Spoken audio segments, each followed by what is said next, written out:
Hey, thanks so much for joining us, Josh. Bloody appreciate it. My first Thanks for question having me. is how are you and how is everything where you are in terms of pandemic restrictions, concerts, etc.? I'm very well, and these days I don't say that lightly because I know that there are a lot of people who aren't doing well. Mm. So I feel lucky to be doing well. And where I am, I'm in Columbus, Ohio, and I would say it feels to me like life feels pretty normal here. Right. Probably not as normal as where you are, I Mm. don't think, but people are respectful. People will wear a mask in public. But I think you can kind of go and do most things that you want to do. Good. Concerts are not open um, It's a shame. quite yet here, and yeah, I know, and I'm hoping for that sooner than later. um, but until then, I'm just gonna play drums at my house and pretend that I'm on tour. That's amazing. Well, if you could video yourself doing that and send it, that'd be amazing as well. But I'll just let you know that concerts are a thing here in New Zealand. Just if you wanted to come on down and perform to us as well. I would love to, and yeah, I saw that not long ago. I have a friend who lives in New Zealand, and we've been kind of kept updated, and I was really jealous, Yeah. and yeah, I want to. Great. Thank you very much. Well, that is exciting news. Now, before we get into the business side and the nitty gritty of it all, I do this thing called useless information, which is where I give random facts about really random topics. But I just wanted to ask you, what is something, just to break the ice, what is something that a lot of people may not know about you or 21 Pilots? I guess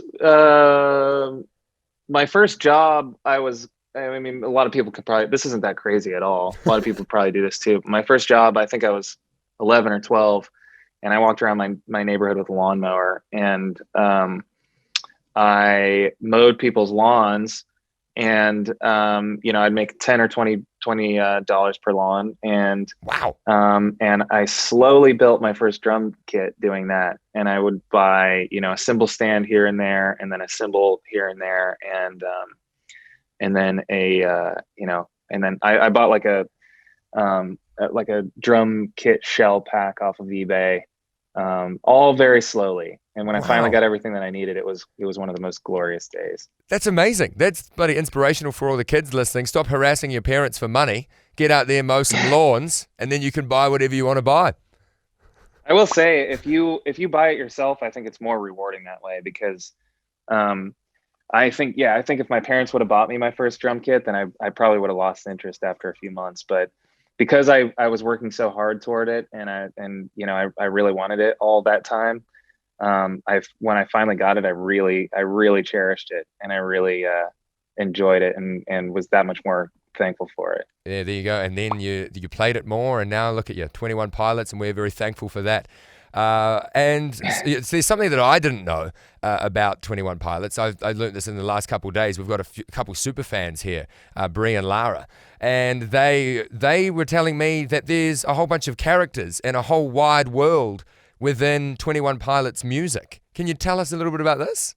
Yeah, I think when we started playing music, it was just me and Tyler, and we would go and play. We play shows in Ohio, the state where we're from, and right around Ohio. Um, but we always felt like two guys just playing, performing on a stage, may not be enough to be entertaining. And so we thought of, well, how can we involve the people there and have them be a part of the show? And we would kind of start to implement different things that we would do throughout the show that kind of really relied heavily on them.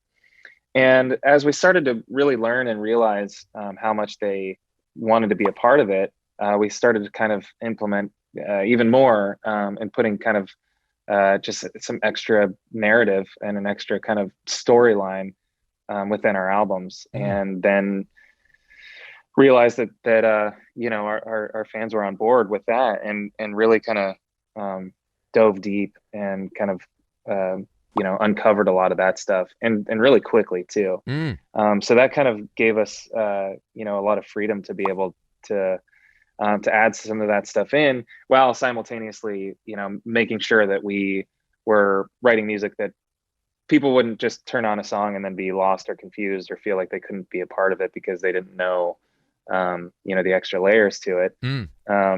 And so it's been a really fun kind of process, and getting to kind of create these extra themes, and still make it a song that we all enjoy listening to. Exactly. No, that's what I love your music. And now I know about Trash the Dragon and Ned and Blurryface and stuff. It's just, it's mind boggling. I'm just to let our listener Fano know, look this stuff up. It is incredible. It'll blow your mind. But on to more pressing matters, Josh. Your new album, Scaled and Icy, it comes out today.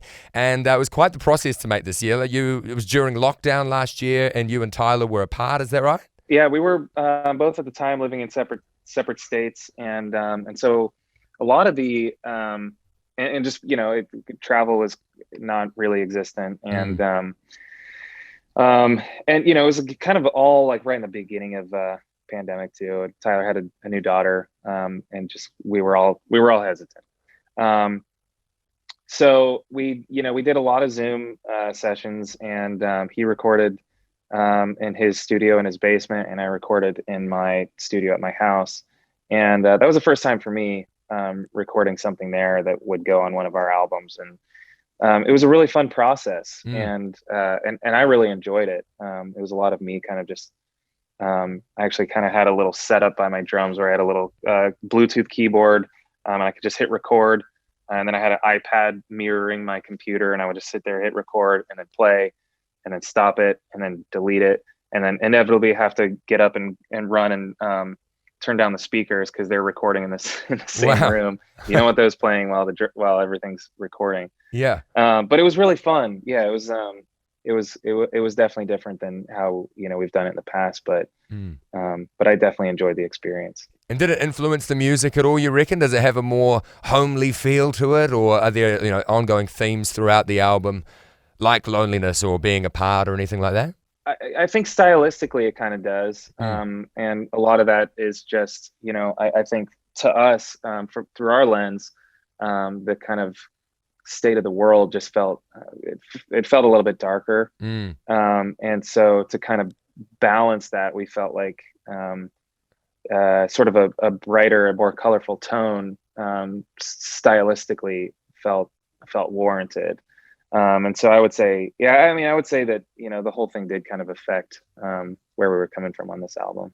Bloody good stuff. And I know that you guys, a cornerstone for you guys is your live shows, but with the inability to play a live show, has this affected how you wrote the album at all? Or are there still bangers that we can absolutely rock out to?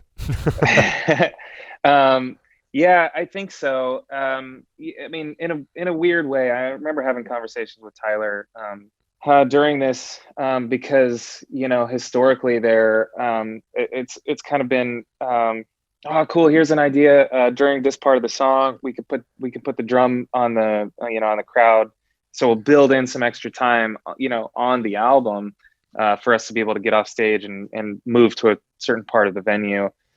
So it really, thinking about the live show really has been a driving force in decisions that we make within the writing process. Yeah.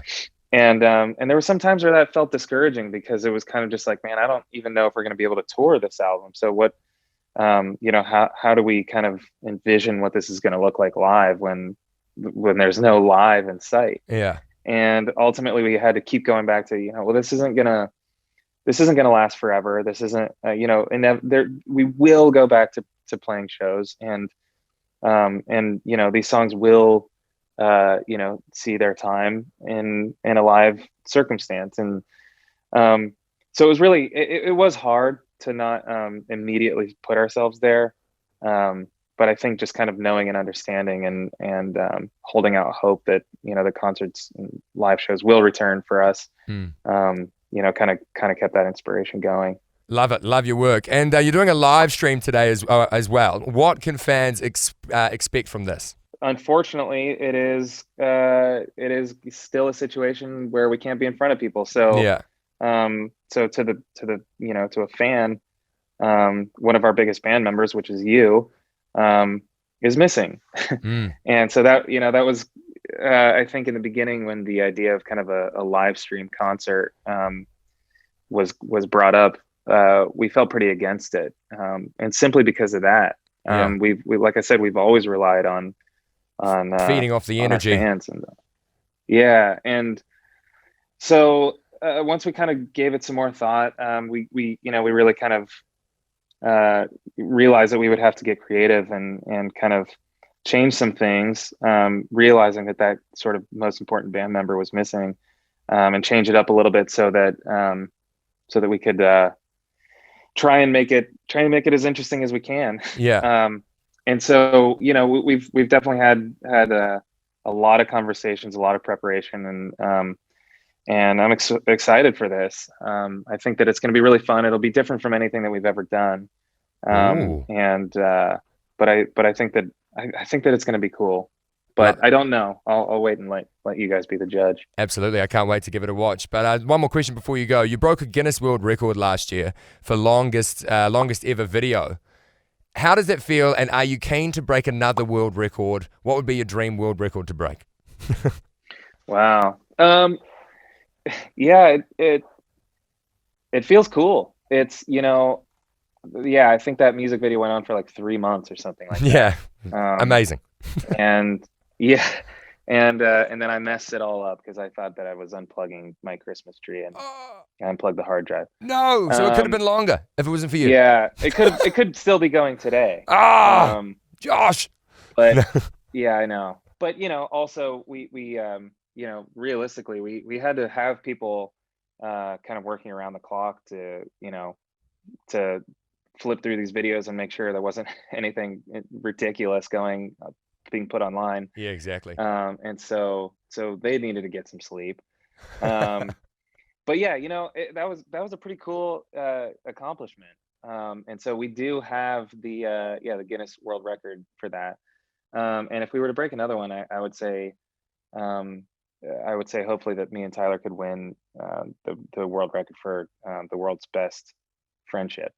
Oh, that is the most heartwarming thing I've ever heard. Josh, Yeah. that is so beautiful. I love it. I bloody love your work, mate. And we love playing Shy Away here on The Edge, and we can't wait to hear the rest of the album, Scaled and Icy. It is out today from 21 Pilots. Please, thank you very much for joining me, Josh. Woo! Thank you for talking to me. You're a legend, mate. Bloody good stuff. You guys too. Go well. We'll see you when you're down here. Okay, sounds good. Hopefully it's sooner than later. Absolutely.